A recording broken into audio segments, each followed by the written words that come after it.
Halo, selamat pagi. Saya Fisti Kanggi. Saya akan menjelaskan sedikit dan menganalisiskan sedikit tentang kenaikan harga beras di Indonesia pada tahun 2024 sampai tahun 2025. Jadi latar belakangnya pada akhir tahun 2024 hingga awal tahun 2025, Indonesia mengalami lonjakan inflasi yang cukup tinggi, menyebabkan utamanya adalah kenaikan drastis harga beras yang merupakan makanan pokok masyarakat.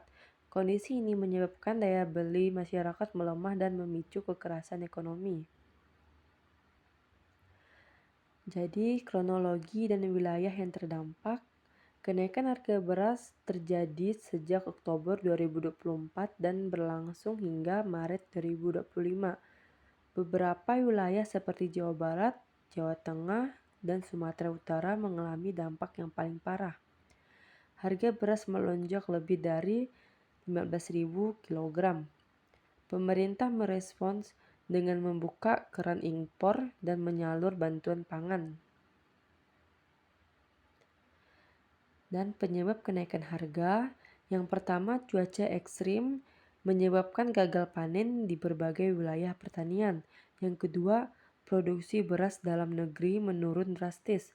3. Impor beras luar negeri datang terlambat. 4. Distribusi beras terlambat oleh cuaca logistik yang kurang efisien. Dan dampak inflasi. Inflasi akibat kenaikan harga beras menurun daya beli masyarakat, terutama kelas menengah di bawah. Masyarakat mulai beralih ke makanan yang lebih murah namun kurang bergizi. Hal ini meningkatkan risiko rawan pangan dan memburukkan kondisi kemiskinan.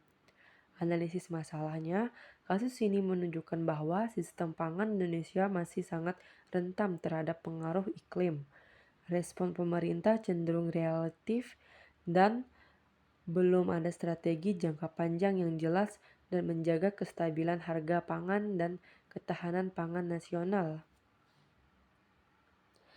Dan solusi dan rekomendasikan: 1.